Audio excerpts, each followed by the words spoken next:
Sean bienvenidos a JNE Noticias, lunes 2 de noviembre del 2020. Mi nombre es Paloma Barreto y comenzamos con nuestros principales titulares para hoy.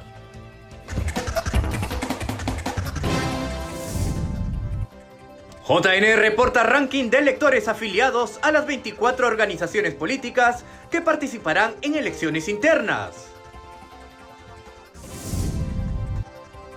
Pleno de Jurado Nacional de Elecciones designó a ciudadanos que ocuparán el cargo de tercer miembro de los 60 jurados electorales especiales. JNE desestimó que accesitarios que asumieron como congresistas postulen en las elecciones generales 2021.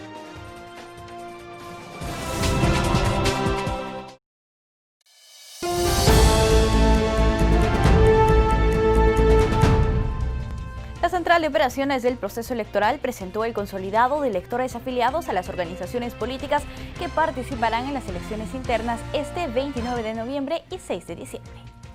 La Central de Operaciones de Proceso Electoral presentó el ranking de electores afiliados según el padrón aprobado por el Jurado Nacional de Elecciones. Los partidos políticos participantes elegirán a sus favoritos en las elecciones internas este 29 de noviembre y 6 de diciembre. Entre los partidos que destacan por su cantidad de electores están encabezando el Partido Popular Cristiano PPC con 262.442. Le sigue el Partido Nacionalista Peruano con 225.938. Alianza para el Progreso con 225.722 y el Partido de Acción Popular con 224.606. Así también al final de la lista con un menor número, Solidaridad Nacional con 5.848 afiliados. Cabe destacar que los partidos políticos inscritos ante el Jurado Nacional de Elecciones son 24 y realizarían sus comicios internos de la siguiente forma. 7 organizaciones lo harían con la modalidad de afiliados un militante, un voto, mientras que 15 sería por delegados. Y finalmente, 2 partidos realizarían una elección mixta utilizando ambas modalidades. Resaltamos que 1.671.225 es el total de afiliados que elegirán a sus candidatos a la presidencia, Congreso y Parlamento andino en una votación con horario extendido de 7 de la mañana a 7 de la noche, organizado por la Oficina Nacional de Procesos Electorales. A continuación les presentamos el microprograma ABC Electoral. En esta primera edición le explicamos en forma sencilla la implicancia de las elecciones internas de las organizaciones políticas. Veamos.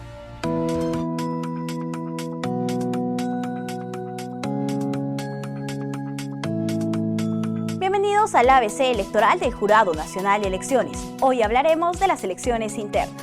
Las elecciones internas son los procesos electorales que se celebran dentro de todas las organizaciones políticas y en ellas se elegirán a las candidatas y los candidatos que participarán en los comicios a celebrarse en el país. Las candidatas y los candidatos en las elecciones internas deben contar con afiliación a la organización política por la que deseen postular y haber registrado dicha afiliación en el Registro de Organizaciones Políticas del Jurado Nacional de Elecciones. Para efectos de las elecciones internas en Perú, los organismos del sistema electoral ejercen las siguientes funciones. El RENIEC elabora el padrón electoral sobre la base de la relación de afiliadas y afiliados proporcionada por el Registro de Organizaciones Políticas del Jurado Nacional de Elecciones. La OMP está a cargo de ejecutar, reglamentar y organizar las elecciones internas.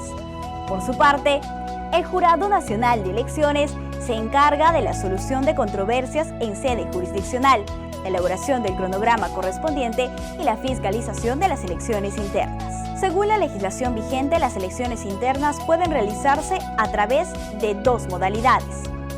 Elecciones con voto universal, libre, voluntario, igual, directo y secreto de las afiliadas y los afiliados. Elecciones a través de las delegadas y los delegados, conforme lo disponga el estatuto de la organización política. Dichas delegadas y delegados previamente deben haber sido elegidos mediante voto universal, libre, voluntario, igual, directo y secreto de las afiliadas y los afiliados. Las elecciones internas son importantes porque son una expresión de los principios democráticos del país que permiten la participación de la ciudadanía, y la formación de su voluntad a través de las organizaciones políticas. Este fue el ABC Electoral. Hasta pronto.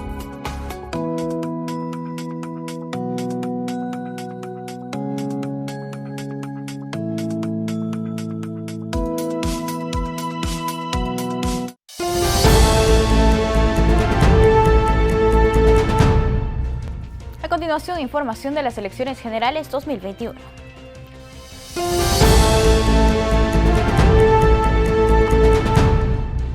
No existe ninguna posibilidad de que el proceso de elecciones generales cambie de fecha, así lo manifestó el jefe de la OMP, Piero Corbeto. El jefe de la Oficina Nacional de Procesos Electorales, Piero Corbeto, aseguró que no existe la posibilidad de una postergación de las próximas elecciones generales. Precisó que los organismos del sistema electoral se encuentran trabajando para el 11 de abril y aseguró que se tendrá una buena asistencia. Además, señaló que en el caso de una nueva ola de contagios producto del coronavirus, el Ministerio de Salud tendría que prohibir cualquier tipo de aglomeración, lo que consideró poco probable. Corbeto está seguro de que se podrá hacer la elección y superar cualquier inconveniente que se presente. Además, precisó que no existe ningún tipo de injerencia de parte del Ejecutivo ni del Legislativo en el proceso electoral. Finalmente, resaltó que cada entidad y poder del Estado tiene sus propias funciones y que la OMP está enfocada exclusivamente en el proceso electoral. El Jurado Nacional de Elecciones desestimó el recurso para que accesitarios que asumieron como congresistas postulen elecciones generales 2021. El Jurado Nacional de Elecciones desestimó el recurso para que accesitarios que asumieron como congresistas postulen en las elecciones generales 2021.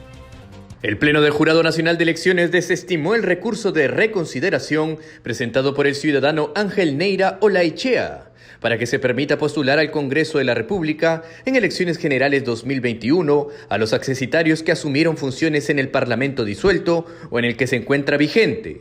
De acuerdo a la resolución número 352-2020 JNE, que aplica la prohibición de reelección inmediata establecida en el artículo 90A de la Constitución Política, el colegiado electoral sostuvo que se trata de una norma de alcance general que se aboca a regular los comicios del 11 de abril, proceso que por su naturaleza no admite este tipo de recursos. De esta manera, al no constituir dicha resolución un acto administrativo o decisión jurisdiccional, Neira Olaechea no forma parte de un proceso en el que se pueden interponer impugnaciones. En vista de ello, precisa el Supremo Tribunal Electoral, el citado ciudadano carece de legitimidad para obrar, por lo que se desestima el recurso interpuesto por el mismo por considerarlo improcedente. Como se recuerda, el organismo electoral resolvió de manera oportuna que están imposibilitados de postular en las elecciones generales 2021, los legisladores electos en las elecciones congresales extraordinarias 2020 y en las elecciones generales 2016. Asimismo, los congresistas desaforados y sus respectivos accesitarios, y aquellos que fueron suspendidos y a quienes reemplazaron a congresistas fallecidos. Por otro lado, el Jurado Nacional de Elecciones designó a los ciudadanos que ocuparán el cargo del tercer miembro de los 60 jurados electorales especiales en representación de la ciudadanía impartirán justicia electoral en primera instancia. En audiencia pública virtual, el JNE designó por sorteo al tercer miembro de cada uno de los 60 jurados electorales especiales que se instalarán en todo el país en el marco de las elecciones generales. Se trata de 60 ciudadanos con sus respectivos suplentes que fueron elegidos de igual número de listas que previamente alcanzó el RENIEC. Cada una de las listas contenía los nombres de 25 peruanos, entre 35 y 70 años y con mayor grado de instrucción, seleccionados de manera aleatoria.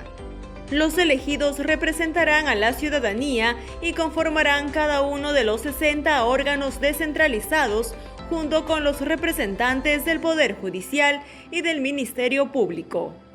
Como tribunales de carácter temporal, resolverán en primera instancia casos sobre inscripción de listas de candidatos, presentación de tachas contra postulantes, publicidad estatal, propaganda electoral, neutralidad, actas observadas, entre otros. Es importante resaltar que el próximo 16 de noviembre comenzará a funcionar un primer grupo de 28 jurados electorales especiales.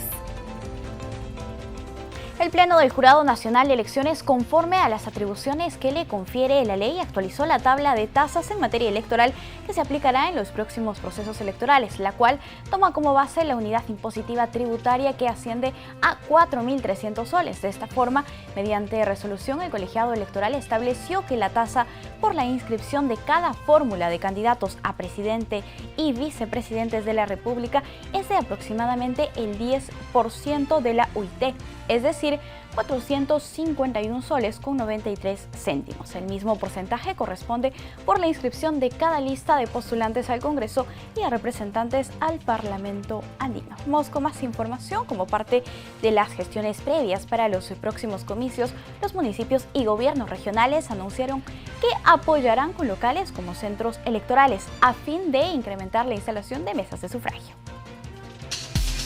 La OMPE contará con apoyo de la Municipalidad de Lima y de los gobiernos regionales de Ayacucho, Madre de Dios y Arequipa para multiplicar los locales de votación en dichas jurisdicciones, con el fin de garantizar la desconcentración de recintos electorales en las próximas elecciones. El jefe de la entidad, Piero Corbeto, explicó que el objetivo de este organismo electoral es pasar de 5.300 a 16.000 locales de votación. Es así como la estrategia apunta a la dispersión de locales y de mesas de sufragio, lo que garantizará el distanciamiento social y el cumplimiento de los protocolos que trabajan con el Ministerio de Salud por la pandemia. Por su parte, el alcalde de la comuna limeña, Jorge Muñoz, manifestó que apoyará a la OMPE enviando una lista inicial de posibles locales de votación, que incluirá clubes zonales, losas deportivas y hasta las zonas libres que posee el Parque de las Leyendas, entre otros. El jefe de la OMPE, Piero Corbeto, insiste en la entrega de una compensación económica a los miembros de mesa en el marco del proceso electoral 2021.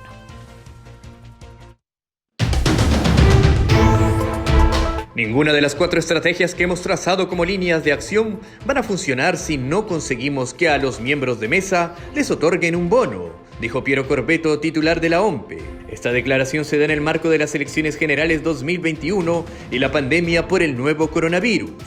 Una de las estrategias mencionadas por la autoridad electoral es el voto escalonado, el cual busca evitar aglomeraciones el próximo 11 de abril. Lo fundamental en esta elección es generar confianza.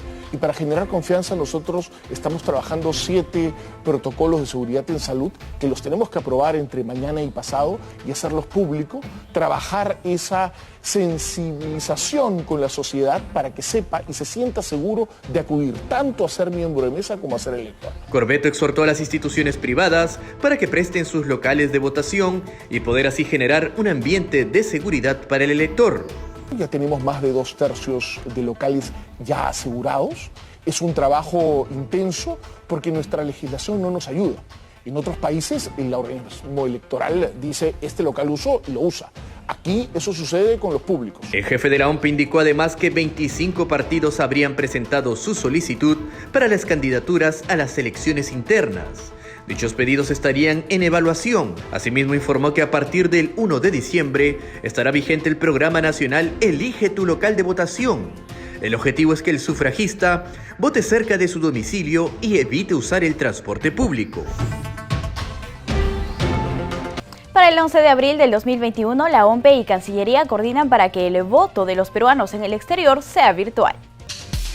El canciller Mario López informó que se coordina la implementación de un plan piloto para el voto electrónico no presencial en determinadas jurisdicciones de Estados Unidos y Europa. Según explicó, esta tarea es trabajada junto a la Oficina Nacional de Procesos Electorales.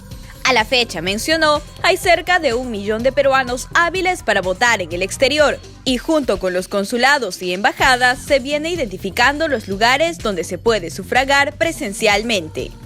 López sostuvo que el contexto de pandemia abre la posibilidad de emplear al máximo las herramientas que permite la tecnología, en este caso, el voto no presencial. No obstante, de no concretarse el plan piloto, se procederá con el voto de manera tradicional, refirió. Como se recuerda, este año se creó el Distrito Electoral número 27 para que los peruanos residentes en el exterior obtengan representación en el Congreso y se les otorgó un escaño.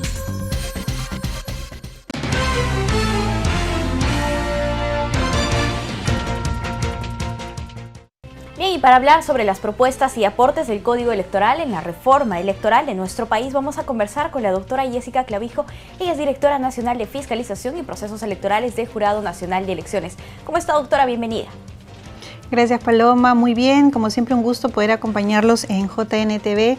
Y como tú lo bien has mencionado, el Código Electoral guarda relación con las propuestas de reforma, las normas que era importante analizar para poder instaurar algunas mejoras en lo que podría ser el marco legal para los procesos electorales. Sí, doctora, para hablar del Código Electoral, primero tenemos que hablar del estado actual de las cosas. ¿Cómo se encuentra la legislación electoral en nuestro país?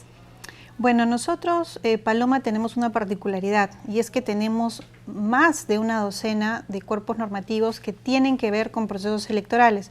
Así tenemos una ley de organizaciones políticas, una ley orgánica de procesos electorales, una ley específica, por ejemplo, para las elecciones de las autoridades de centros poblados, de los representantes al Parlamento andino, para elegir a nuestras autoridades locales, una ley de elecciones regionales y otra ley de elecciones municipales. Es decir, tenemos un conjunto de normas que además se han ido dando en diferentes momentos de nuestra historia.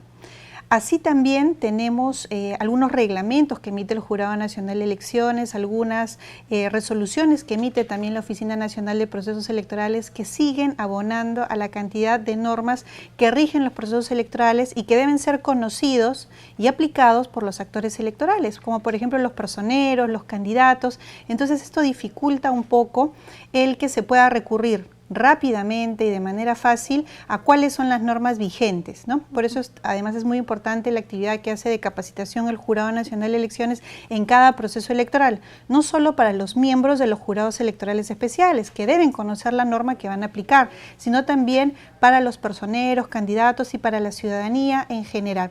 Por eso es importante y es algo en lo que insistió el Jurado Nacional de Elecciones que finalmente contemos con un código electoral. Así es, doctora. ¿Y qué es un código electoral? ¿Por qué es importante en nuestro país? ¿Y cuántas propuestas de código ya ha presentado el Jurado Nacional de Elecciones? Bueno, un código es un cuerpo sistematizado de artículos que va a ir abordando diferentes instituciones, diferentes etapas de un proceso electoral. En ese sentido, el Jurado Nacional de Elecciones ha preparado este año 2020 un anteproyecto que fue entregado justamente a los parlamentarios que fueron elegidos en las elecciones congresales extraordinarias del 2020. Entregó este anteproyecto de ley, pero el Jurado Nacional de Elecciones ya había presentado formalmente proyectos de ley hace varios años. Desde el año 2011 que se presentó un proyecto de ley, se repitió también esta dinámica ya en el año 2017, en el año 2019, es decir, ha habido diferentes oportunidades en las cuales el Jurado Nacional de Elecciones, como órgano que administra justicia electoral, pero también un órgano técnico que tiene iniciativa legislativa, presentó estos proyectos de ley de código electoral. Cada uno de ellos era además una versión mejorada del anterior, porque en la experiencia que se iba ganando en los procesos electorales recientes se iban abordando algunos temas que quizás nos habíamos dado cuenta que tenían algunos vacíos, algunas contradicciones, algunos aspectos que podían mejorarse, y es así que se ponían a disposición del Congreso de la República para que en este espacio se puedan debatir y dependiendo también de los consensos que se den, podamos lograr un código electoral, que es un reto que aún tenemos como país, porque sería importante poder consolidar toda la normativa electoral en un solo cuerpo. Así es, doctora. Y si revisamos un poco el panorama internacional y hablamos de la región de América Latina, ¿cuáles son los países que ya cuentan con un código electoral? Así es, Paloma. Hay ya países que tienen código electoral, como es el caso de Costa Rica, de Panamá, de Colombia, de Brasil, de Paraguay, de Bolivia, de Argentina, de México. Son países que ya tienen un cuerpo integrado, sistematizado, que no tiene contradicciones y que se aplica a sus procesos electorales. Nosotros cuando trabajamos estos anteproyectos de código electoral, incluso en algún momento, cuando estaban en este nivel de anteproyecto, lo socializábamos con la ciudadanía.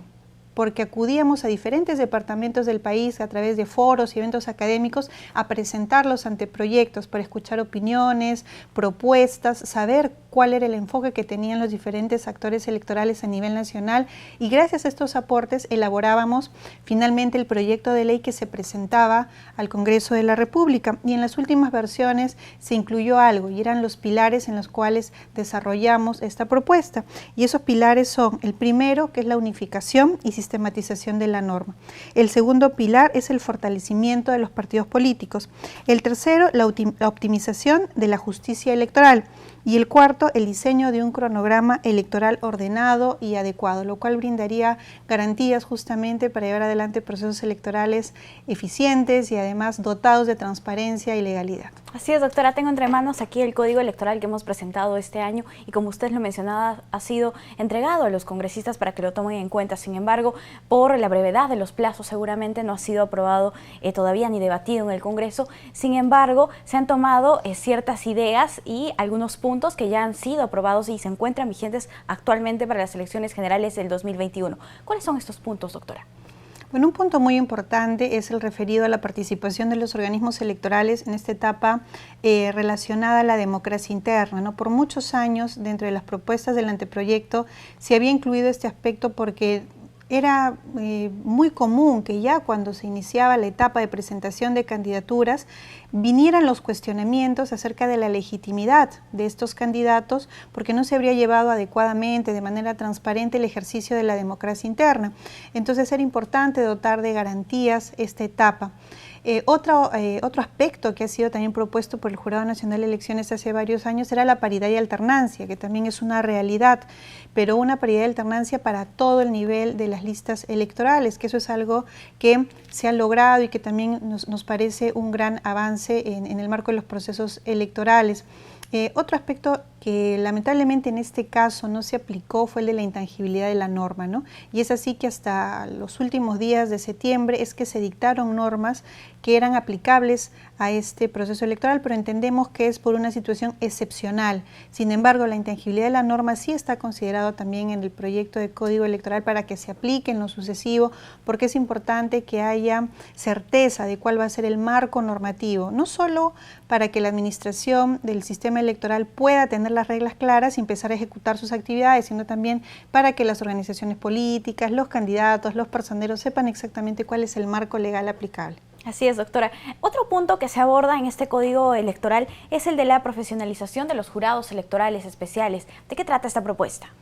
Así es, Paloma. Lo que se busca es además insertar mejoras, pero empezando por casa. Es decir, también conocedores de que se puede mejorar el servicio de la Administración de Justicia, se ha propuesto que haya jurados electorales descentralizados permanentes, es decir, que esta realidad que tenemos hoy en día, de jurados que se instalan por 5 o 6 meses con magistrados que conocen en este breve periodo de las causas y obtienen experiencia, pues queda, digamos, en stand-by, porque en el siguiente proceso electoral, 4 o 5 años después, no necesariamente van a poder cumplir esa rol, entonces esa experiencia se pierde.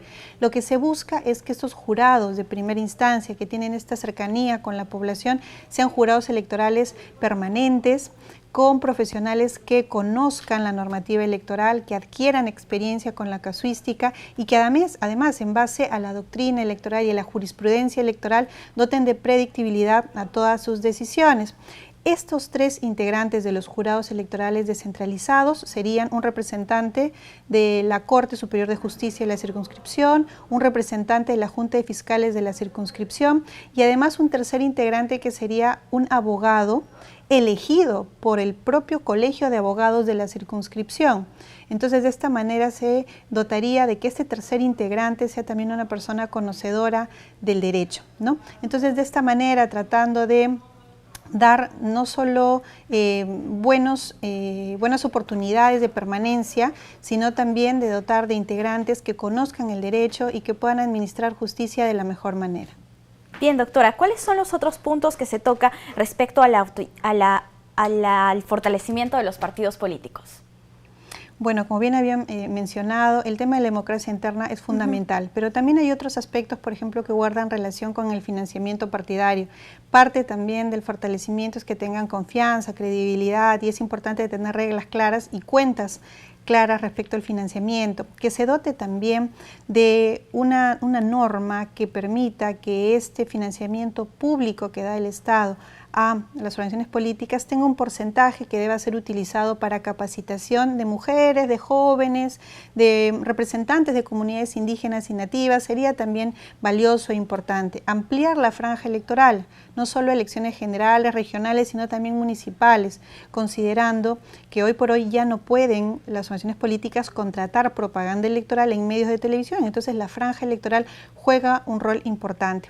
Otro aspecto también central es poder dotar de garantías y legitimidad a la elección de las autoridades de centros poblados. Muchas organizaciones políticas también participan en elecciones de autoridades de centros poblados. Entonces también dotar de legalidad y transparencia esa elección sería importante. En general, lo que busca el Código Electoral es ir avanzando hacia lograr que nuestro país tenga un cuerpo normativo sin contradicciones, sistematizado y armónico en bienestar, obviamente, de nuestro sistema democrático. Así es, y lo que se espera es que próximamente los congresistas puedan tomar en cuenta este proyecto del Jurado Nacional de Elecciones y que tengamos finalmente esta legislación unificada. Doctora, muchísimas gracias por acompañarnos aquí en JN Noticias. Siempre es un gusto conversar con usted. Gracias a ustedes. Hasta pronto. Bien, amigos, nosotros tenemos que hacer una brevísima pausa. Al volver, más información en JN Noticias.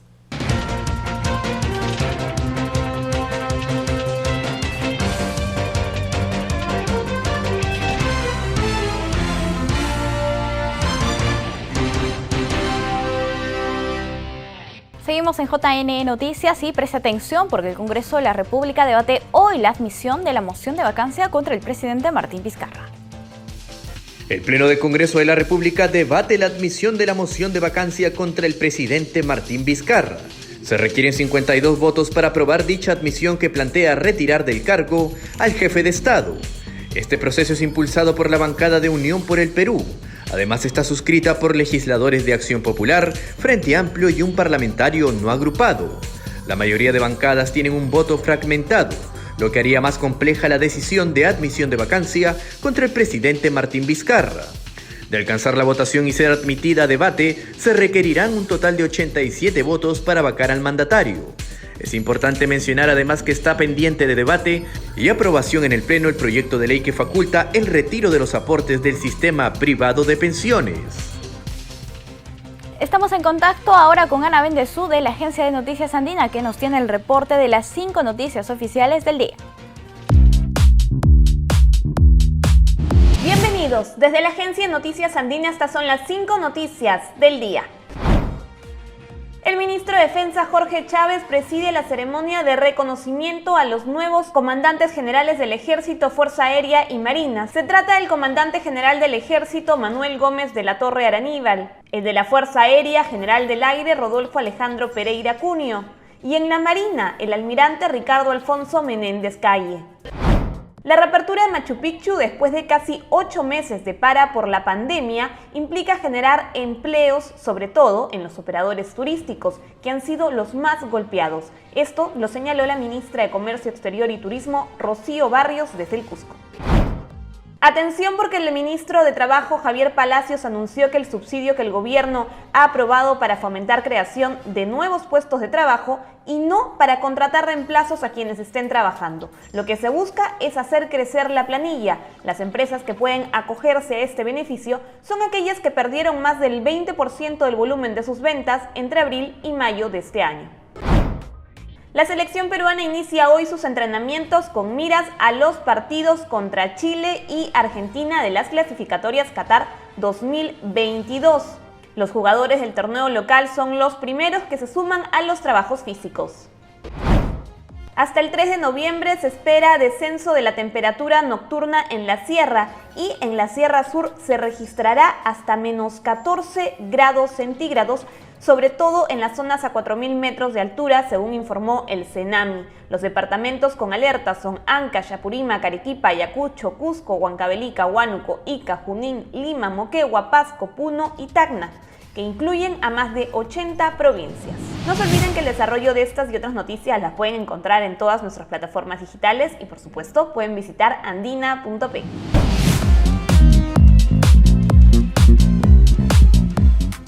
Y en Julcán, decenas de personas con discapacidad recibieron los certificados que acreditan su situación y que les permitirá el acceso a una serie de beneficios sociales. Veamos el informe de TV Cosmos.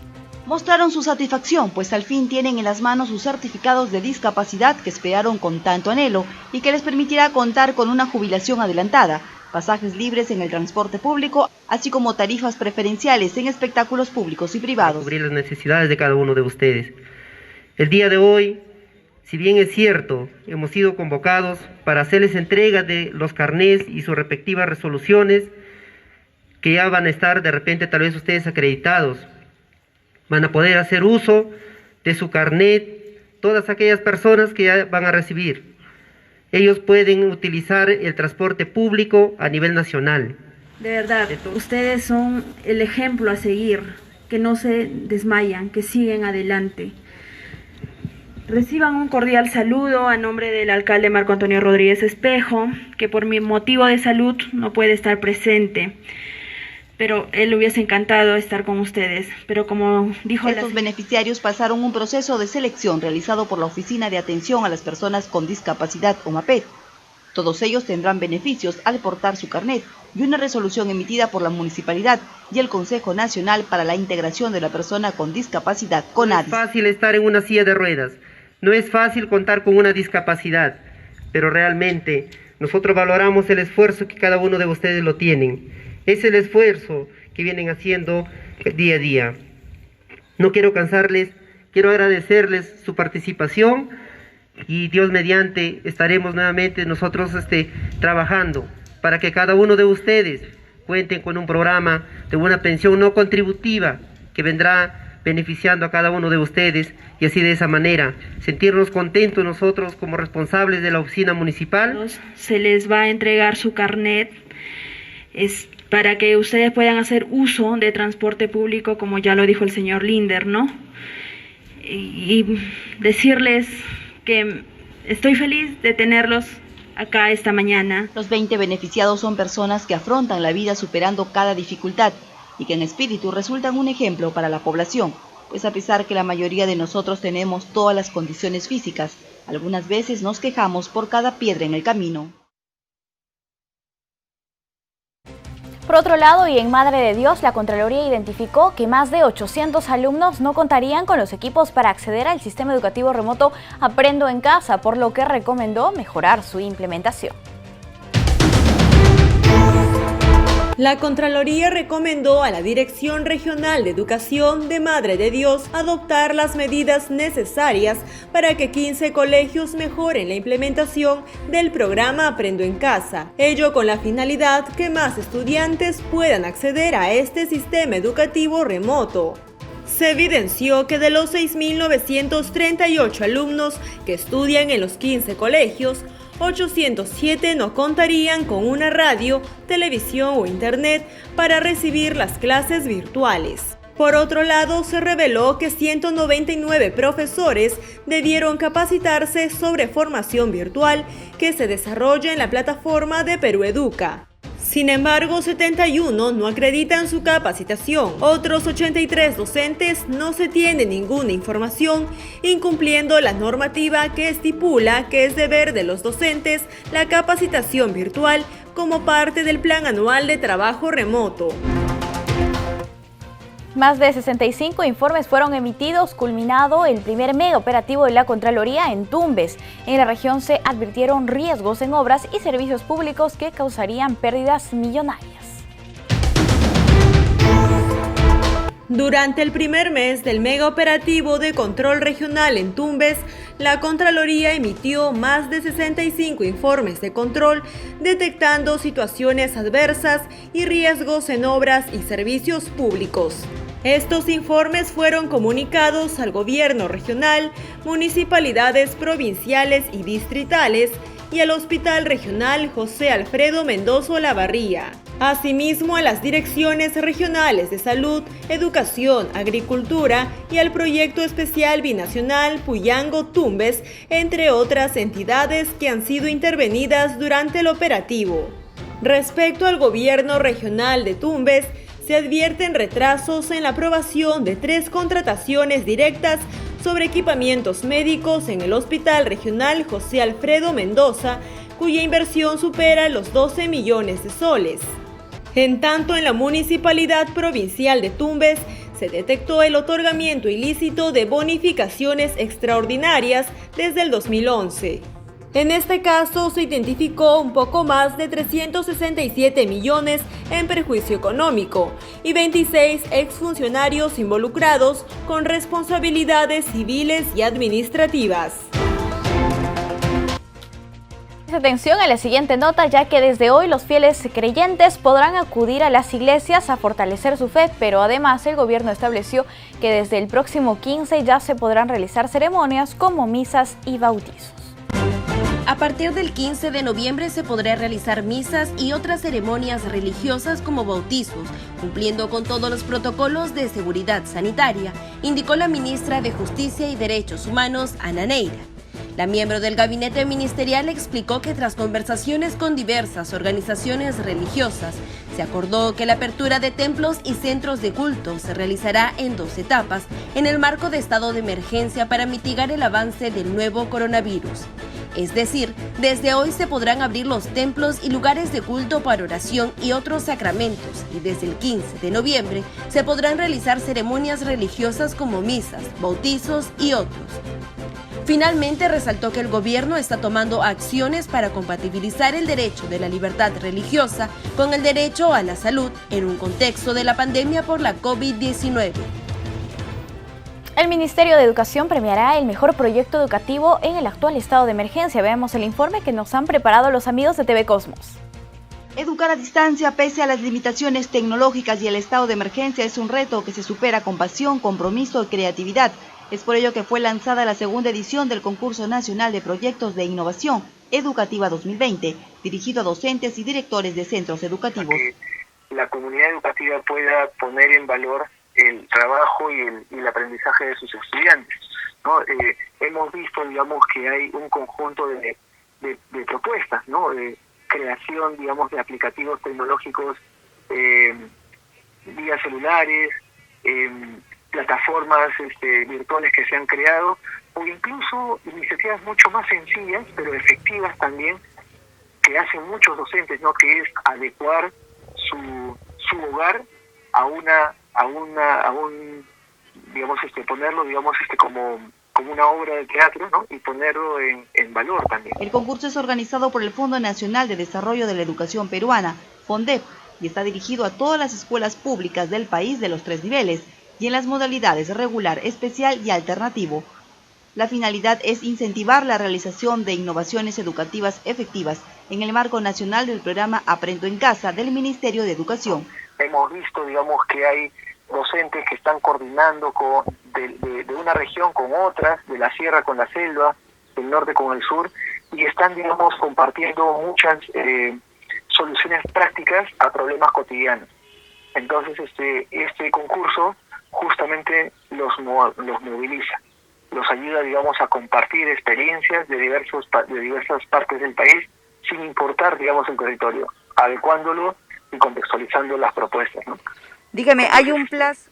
Este concurso no es simplemente para decir, ganaron tales, se toman la foto y punto. En realidad, ahí empieza la historia con FONDEP. Una vez que se declaran ganadores los proyectos, se les brinda asistencia técnica para modelar y para desarrollar de mejor manera sus propuestas, ¿no? Entonces, tras la etapa de evaluación, el jurado seleccionará a todos los proyectos que obtengan un puntaje mínimo y se harán beneficiarios de una resolución ministerial, además de reconocimientos, diploma de innovación, entre otros premios. En la edición anterior, 50 instituciones educativas resultaron ganadoras a nivel nacional. 2 de ellas fueron de la UGEL 1, El Porvenir. Las inscripciones son mediante una plataforma del FONDEP hasta el 1 de noviembre. Tenemos una buena noticia: la maravilla mundial Machu Picchu presentó una majestuosa ceremonia ayer por la noche para que desde hoy turistas nacionales e internacionales ingresen gratuitamente hasta el 15 de noviembre. Una colorida ceremonia se vivió ayer en la ciudad de la Inca de Machu Picchu, que recibirá desde hoy a turistas nacionales y extranjeros quienes recorrerán los bellos pasajes de la monumental maravilla del mundo moderno. La puesta en escena inició con un minuto de silencio por las víctimas que dejó la pandemia. Estuvo presente el ministro de Cultura, Alejandro Neira, quien mostró su sentir sobre la majestuosa ceremonia al caer la noche. Espectacular, creo que el trabajo de PROMPERÚ es francamente, como siempre, admirable. Nunca había visto un mapping tan bonito en Machu Picchu, así que estamos muy contentos. El ingreso de turistas será gratuito hasta el 15 de noviembre y con un aforo de 665 personas cada día, que desde hoy con todos los protocolos de bioseguridad ingresarán. La finalidad es mostrar la cultura del Perú al mundo, poder compartir con todos los peruanos, pero también a nivel mundial. Así también el alcalde de Machu Picchu comentó sobre la campaña de turismo Volver. Que estamos trabajando para poder volver. La palabra dice volveremos. Volveremos a poder visitar Machu Picchu, volveremos a poder estar en esta maravilla del mundo. Momentos previos a la ceremonia, el ministro de Cultura indicó la importancia de estas primeras semanas de ingreso de turistas al lugar. Justamente hemos tomado todas las medidas de bioseguridad necesarias, desde el Ministerio de Cultura y CERNAM, que son quienes tienen la gestión del patrimonio. Se han tomado todas las medidas necesarias para que sean no solamente el aforo limitado a 675 personas, sino que los ingresos van a ser por horas determinadas, con grupos pequeños de hasta 8 personas cada grupo, en distancias de 20 metros cada uno. Se han tomado todas las medidas necesarias, va a haber por supuesto el control, como hacemos todo, del uso de la mascarilla, el control de la temperatura, el uso de alcohol gel. Esperemos que todas las condiciones se cumplan por todos los que están viniendo, todos los visitantes que a partir de mañana van a ingresar, pero tenemos la seguridad de que justamente con el sello de destino seguro que se ha recibido y que ha recibido la región Cusco, y con todas las medidas que estamos tomando, la visita a Machu Picchu es totalmente segura. En favor de la protección del medio ambiente y contribuir a la lucha del cambio climático, Machu Picchu busca convertirse en el primer destino turístico carbono neutral del planeta. En la siguiente nota, los detalles de esta importante iniciativa. El santuario histórico Machu Picchu está camino a convertirse en el primer destino turístico del mundo en reducir sus emisiones de carbono neutral y contribuir de esta manera en la lucha contra el cambio climático. Miguel Ángel Atauzupa King, gerente medioambiental de la Municipalidad Distrital de Machu Picchu, nos cuenta de qué se trata esta iniciativa.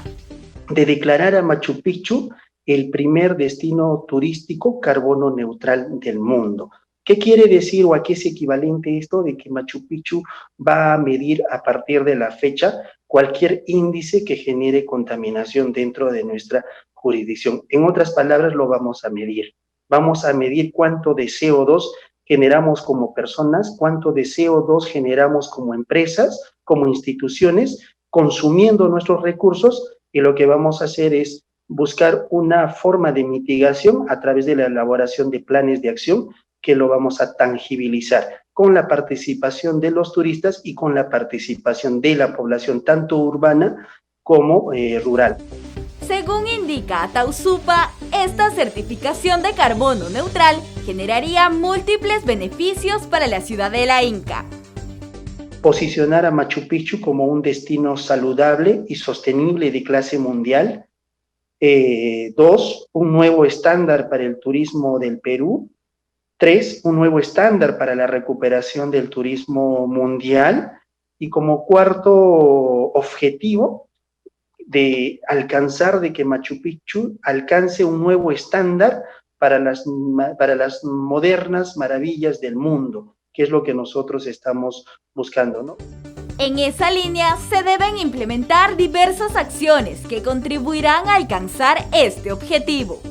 El buen manejo de residuos sólidos, los programas de reforestación, recordemos que es importante para el tema de carbono neutral, de que los gobiernos locales, las instituciones privadas y públicas puedan desarrollar actividades de infraestructura verde, Eso quiere decir de que desarrollemos actividades de reforestación. Entre otras actividades como la conservación y protección del patrimonio natural.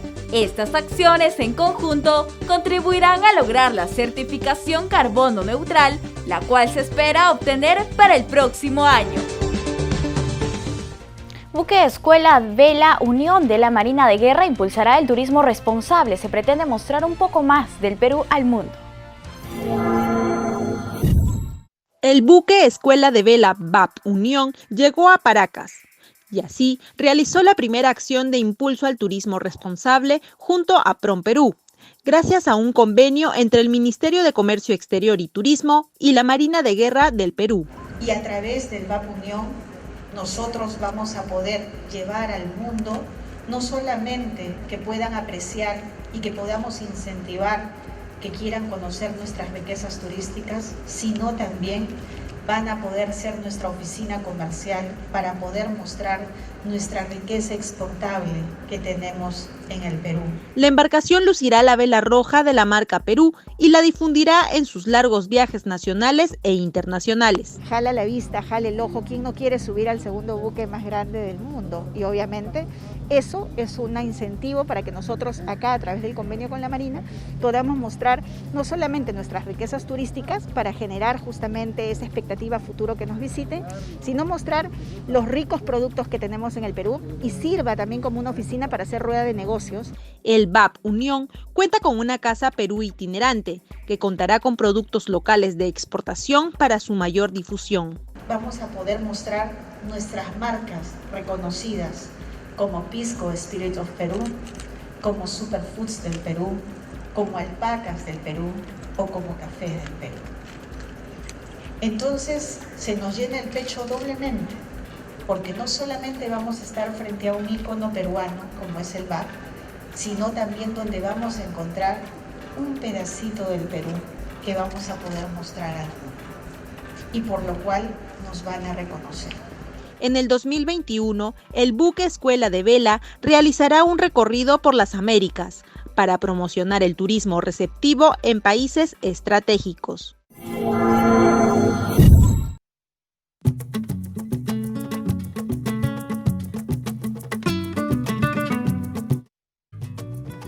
Y es momento de la agenda cultural con Carolina Díaz. Buenos días, Caro. ¿Qué nos recomiendas para iniciar bien la semana? Gracias, Paloma, por el pase. Generalmente no solamente iniciamos la semana, sino el mes de noviembre con una novedad cinematográfica. Se trata de la propuesta Sudamericanas, que se transmitirá vía streaming. Son 13 películas que provienen de Perú, Argentina, Bolivia, Brasil, Chile, Paraguay y Uruguay. Es organizado por el Centro Cultural de España en colaboración con algunas ciudades latinoamericanas. La cinta peruana que se presentará es Teloneras. Es un documental que retrata la vida de mujeres en sus diferentes etapas y edades que tienen el anhelo de ser las próximas estrellas de la música vernacular andina. Se estrenará este 8 de noviembre para que puedan disfrutarla todos los peruanos y a nivel mundial también. Sudamericanas proyectará hasta este 7 de diciembre y los domingos se estrena una película distinta de cada país que hemos mencionado, pudiendo verla durante 24 horas en la página www.celima.org. Es una buena propuesta para que puedan ver en cuanto al cine. Por otro lado, como venimos comentando sobre la apertura de museos en el Perú, el Museo de Sitio Huari de Ayacucho abre sus puertas este 12 de noviembre. El Museo Huari exhibe cerámicas, restos óseos, entre otros objetos descubiertos durante las excavaciones del complejo arqueológico de Huari. Las visitas al museo serán previa cita los días jueves, viernes y sábado a las 10 de la mañana hasta las 3 de la tarde y siguiendo la normativa de bioseguridad. Recordemos que aún está permitida la visita de menores de 12 años a los museos y el ingreso será libre hasta este 15 de noviembre. Bien, hasta aquí con la agenda cultural. Los dejo con Paloma. Adelante, Paloma. Muchas gracias, Carolina. Tenemos ahora información internacional.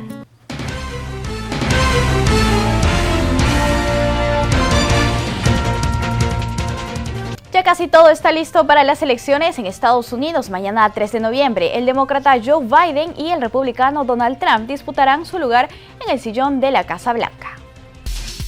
Los estadounidenses terminarán de decidir en las urnas mañana 3 de noviembre, fecha clave que marcaría la continuidad del presidente Donald Trump en la Casa Blanca o de un nuevo mandato a cargo de Joe Biden.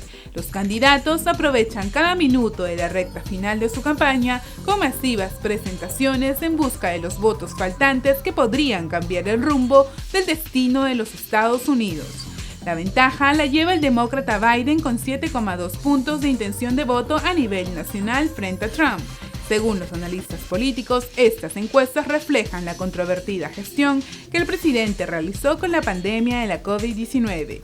Por un lado, Donald Trump tendrá su último acto electoral en Michigan, repitiendo el cierre de campaña de aquel 2016 en el que consiguió la presidencia. En tanto, Joe Biden visitará Pensilvania, que es uno de los estados más importantes para ganar las elecciones. Resaltamos que Biden tiene la preferencia de las mujeres y los afroamericanos. Gracias al voto por correo, más de 93 millones de estadounidenses ya emitieron su voto anticipado, evitando las aglomeraciones mañana en los locales de votación. Estos comicios hasta el momento cuentan con una participación récord de la ciudadanía. Pese a la pandemia, los ciudadanos se quieren hacer escuchar. A continuación, un milagro que ha conmovido al mundo. En Turquía, 2 niñas fueron rescatadas de los escombros que dejó el sismo de 7 grados que ocurrió hace 3 días. Veamos los detalles. Un milagro que conmovió al mundo. Socorristas rescataron a 2 niñas turcas que se encontraban entre los escombros producidos por el último terremoto de Grecia y Turquía. El epicentro del sismo de magnitud de 7 grados fue localizado frente a la provincia de Esmirna, en Turquía, y se sintió en Atenas y Estambul, las ciudades más pobladas de Grecia y Turquía respectivamente. Medios turcos divulgaron imágenes del rescate de las pequeñas, una de ellas envuelta en una manta, mientras era evacuada entre aplausos de un grupo de socorristas. Las autoridades turcas señalan también que en la ciudad de Esmirna colapsaron al menos 20 edificios y las muertes en el país ascienden a más de 70 personas. También se reportaron inundaciones en la ciudad tras la subida del nivel del mar. Se teme por la desaparición de algunos pescadores.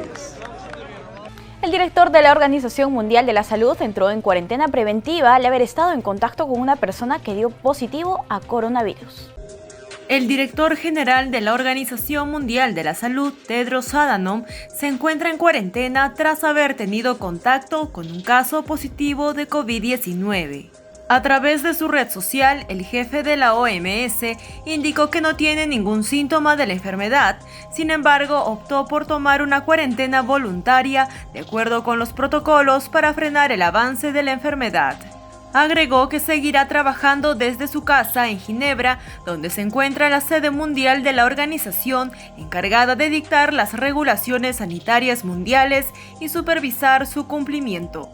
Los casos globales confirmados de COVID-19 en el mundo ascienden actualmente a 46 millones y los fallecidos suman 1.185 millones, con la pandemia centrada actualmente en Europa y Estados Unidos.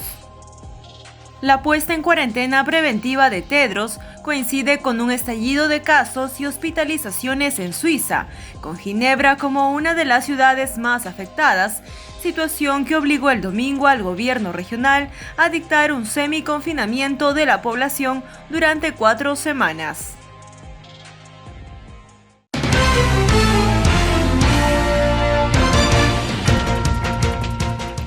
Amigos, muchas gracias por acompañarnos. Los esperamos mañana aquí en JNE Noticias. Los invitamos a seguirnos en los canales 44 y 516 de Movistar, las redes del Jurado Nacional de Elecciones y por las señales de nuestros canales aliados. Ahora los dejamos con bellas imágenes de Cora Cora.